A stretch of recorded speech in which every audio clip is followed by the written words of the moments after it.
Assalamualaikum warahmatullahi wabarakatuh. Halo semuanya, perkenalkan nama saya Nurul Asma dari jurusan Teknik Informatika kelas A, dan saya akan membahas materi array satu dimensi untuk memenuhi tugas salah satu mata kuliah, yaitu pemrograman terstruktur. Nah, di pemrograman terstruktur ini sebenarnya kami membahas cukup banyak materi, mulai dari konsep dasar bahasa C, terus materi if dan if else, if bertingkat dan switch case, terus materi for, materi while, dan materi sampai ke materi array satu dimensi dan manipulasi array satu dimensi. Nah, kali ini saya akan membahas materi array satu dimensi karena di program yang akan saya bahas ini sudah mencakup materi for dan materi if, tapi tetap poin utamanya itu array satu dimensi. Nah, di sini yang pertama itu adalah kita pakai aplikasi Dev C++ dengan headernya itu kita pakai include studio.h. Nah, include itu adalah atau perintah include yaitu digunakan untuk memasukkan sebuah file khusus yang memungkinkan kita mengakses berbagai fitur tambahan dalam bahasa C. Nah, include studio. Nah, di studio.h itu berisi kode program agar kita bisa mengakses perintah printf, scanf, dan sebagainya. Seperti itu. Nah, studio.h itu singkatan dari standar input output. .h-nya itu maksudnya header ya, header file. Makanya dia pakai .h, header, seperti itu. Kemudian kita beralih ke sini di mana kita menetapkan n sama dengan 5. Maksudnya di sini itu sebenarnya untuk menetapkan konstanta ya. Sebenarnya ada dua cara. Kita bisa tetapkan dia setelah fungsi main. Kita bisa deklarasikan di situ pakai konstanta const. Atau kita juga bisa seperti ini yang define n sama dengan 5. Define itu artinya define n5 itu sebenarnya artinya menetapkan variabel n ada bernilai 5, seperti itu. Terus kita masuk ke struktur main. Nah, struktur main ini pada dasarnya adalah sebuah fungsi atau function. Nah, isi dari function itu pasti diawali dengan tanda kurung kurawal seperti ini dan diakhiri dengan tanda kurung kurawal juga, tapi sebagai penutup. Nah, seperti itu. Nah, kemudian kita akan mendeklarasikan array-nya. Di sini ada pendeklarasian array itu bentuk umumnya tipe data. Tipe datanya di sini integer. Terus nama variabel di mana kita namakan variabelnya itu dengan variabel a. Terus ini bracket n. Bracket n itu maksudnya ukuran untuk menyatakan jumlah maksimal dari elemen array tersebut. Nah, karena tadi kita udah tetapkan bahwa n-nya sama dengan 5, maka kita bisa baca bahwa di sini integer a ukurannya itu 5. Nah, kemudian kita akan mendeklarasikan variabel lainnya gitu loh, yang akan kita pakai pada program. Nah, di sini kita deklarasikan dengan tipe data integer, yaitu variabel i, max, min, dan jumlah. Dan jangan lupa kalau misalkan semua pernyataan dalam program bahasa C, maka di deklarasi tersebut harus diakhiri dengan tanda titik koma. Seperti itu. Nah, kita beralih ke penginputan bilangan. Kita masuk ke printf. Printf itu apa sih? Nah, printf itu dari baris perintah include studio.h. Itu gunanya untuk menampilkan teks ke layar. Dia bentuknya seperti output lah, untuk output. Nah, kemudian di sini ada input %i bilangan titik 2 /n balas petik koma n. Nah, dalam printf seperti ini. Dalam printf itu kita bagi menjadi dua argumen. Argumen pertama adalah input %i bilangan tanda titik 2. Nah, kemudian argumen kedua adalah n. Di sini tanda persen di sini apabila dia bukan pada sebuah perhitungan, maka dia pada program dan berada pada program bahasa C, maka dia memiliki makna khusus. Yaitu kode persen ini menginstruksikan pada compiler bahasa C bahwa ganti karakter ini dengan sebuah variabel bertipe integer yang ada di argumen kedua. Nah, input %i yang bertipe integer yang berada di argumen kedua. Di argumen kedua kan argumen kedua kan n.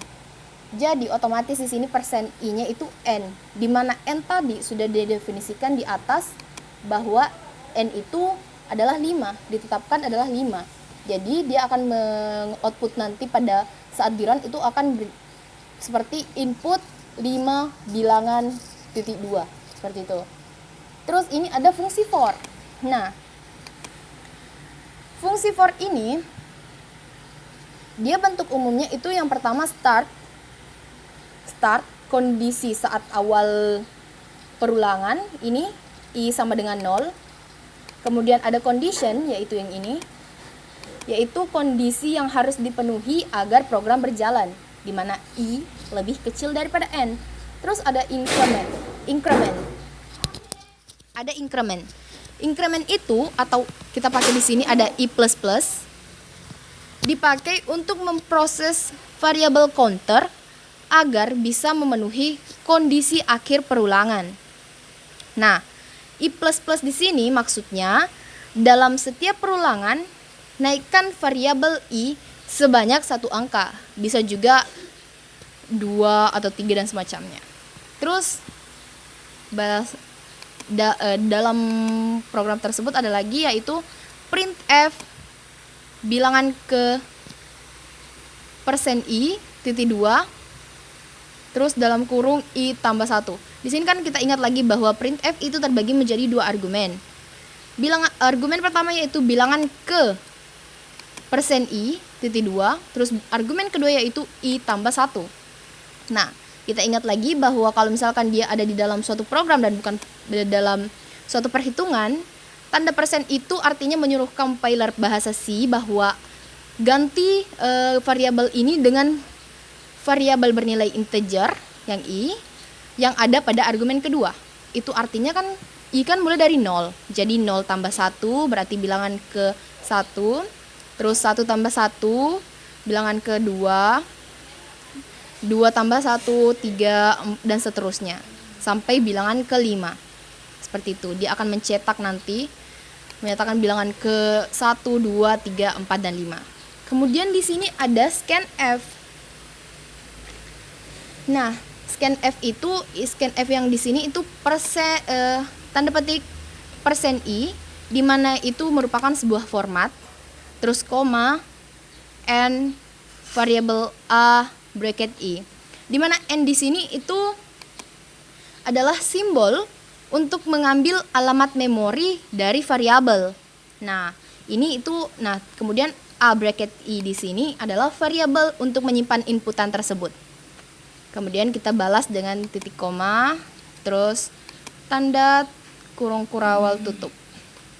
Kemudian kita akan beralih untuk menghitung nilai terbesarnya. Ini kan yang di atas untuk menginput bilangan.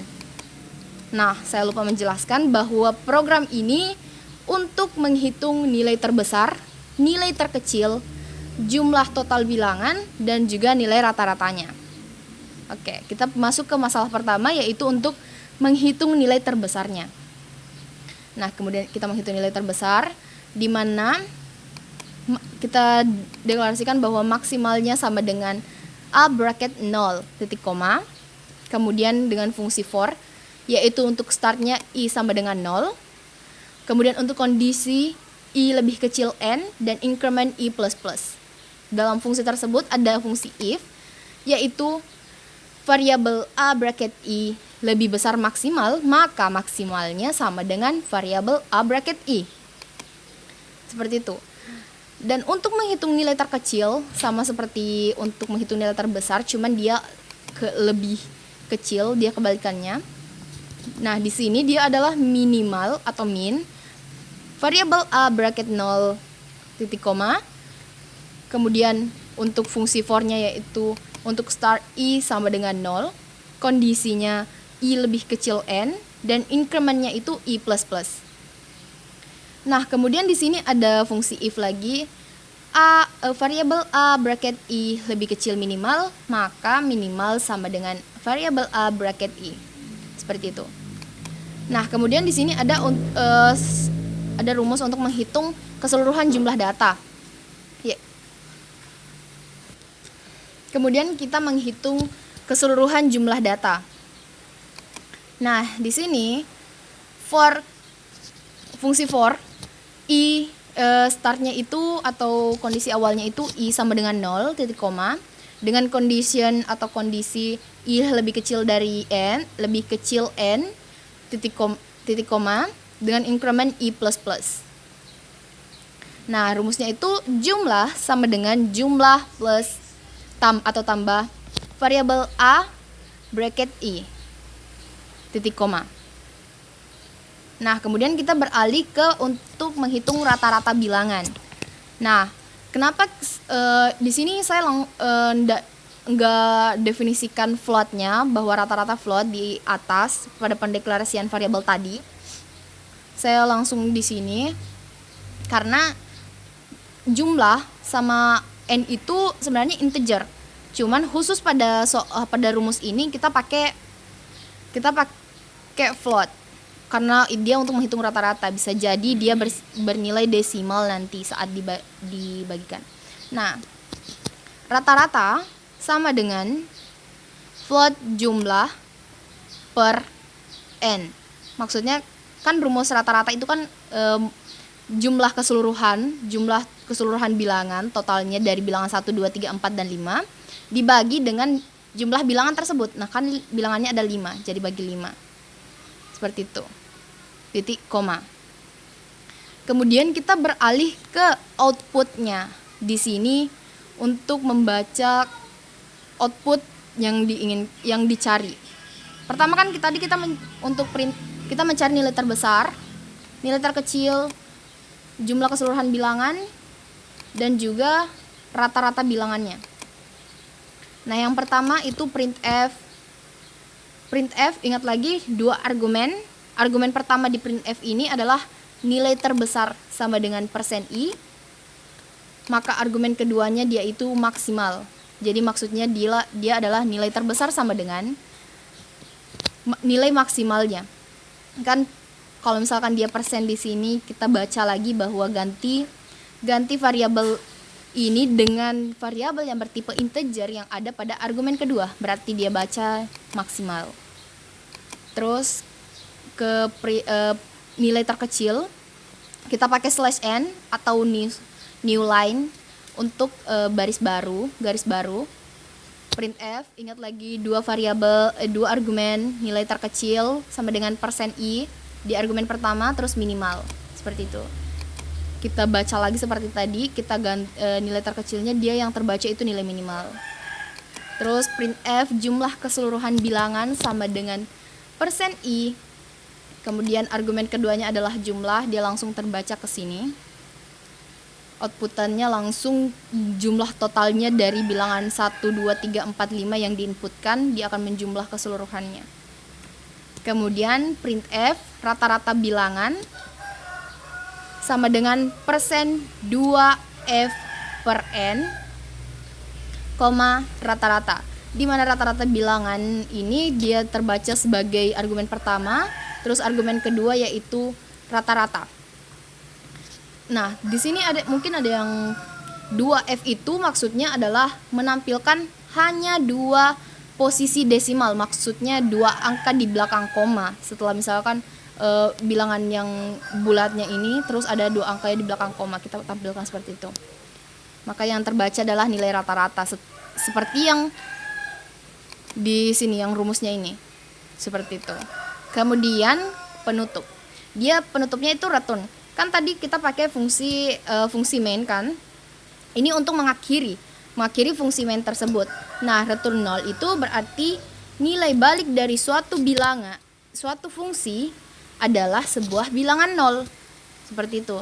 Nah, kan kita ingat juga tadi kalau misalkan di struktur main, dia merupakan fungsi yang diawali dan diakhiri dengan tanda kurung kurawal. Tadi kan udah dibuka dengan tanda kurung kurawal, nah sekarang ditutup dengan tanda kurung kurawal juga.